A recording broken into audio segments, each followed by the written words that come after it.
ভাত সামনে রেখে চলে যেতে বলবো না, ভাত খেয়ে যে পথে এসেছেন সে পথে চলে যান,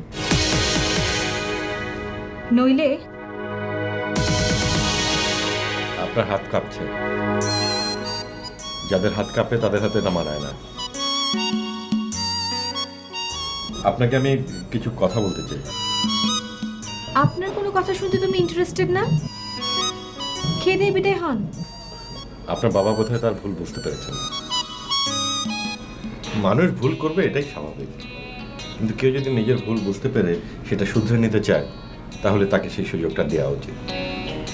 ভেবেছেন আপনার মিষ্টি কথায় আমার মনটা গলে যাবে আর আপনি এই বাড়ির স্থায়ী মেহমান হয়ে যাবেন না?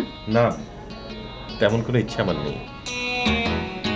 অন্যের আশ্রয়ে থাকা আমার পছন্দ না। তাহলে বসে আছেন কেন? চলে যান। আন্টি,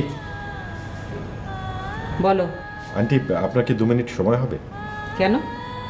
আমি কটা কথা বলতাম। কি বলবে বলো।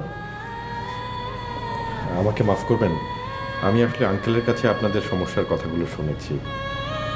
আসলে আন্টি, একটি পরিবারের সুখ গড়ে ওঠে নারী ও পুরুষের সম্পর্ককে কেন্দ্র করেই। এই সম্পর্কের ভেতর যত বেশি একাত্মতা, মমতা এবং পারস্পরিক শ্রদ্ধাবোধ থাকবে, সেই পরিবার তত সুখের হবে। সফল ও সুখী পরিবার গড়ে তুলতে কিছু নিয়ম মনোযোগের সঙ্গে মেনে চললে ফল পাওয়া যায়। একজন মনোবিজ্ঞানের ছাত্র হিসেবে এই নিয়মগুলো আমি আপনাকে বলতে পারি। বাহ বাহ বাহ বাহ বাহ, জামিল সাহেব তাহলে তার স্ত্রীর জন্য একজন মনোবিজ্ঞানের শিক্ষক নিয়োগ দিয়েছেন। আন্টি, আপনি রেগে যাচ্ছেন কেন? এই রাগই হচ্ছে মানুষের সবচেয়ে বড় শত্রু। রাগ মানুষের সব আনন্দকে মাটি করে দেয়। আপনার রাগকে পুঁজি করে অন্য কেউ লাভবান হয়, আর আপনি হন পরাজিতদের একজন। তাই আন্টি, আমার রিকোয়েস্ট, আপনি রিঅ্যাক্টিভ না হয়ে প্রোঅ্যাক্টিভ হন।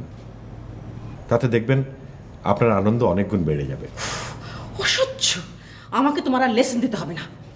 অসহ্য। না, ওই টাকাগুলো রাখো। দিছে শোনো, জি, তোমার আর এই বাড়িতে কোনো প্রয়োজন নেই, তুমি যেতে পারো।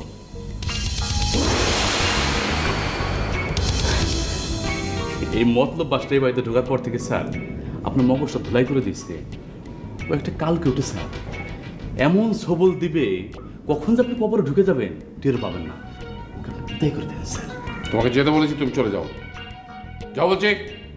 ঠিক আছে, আমি যাইতাছি, তবে ওকে আমি ছাড়বো না।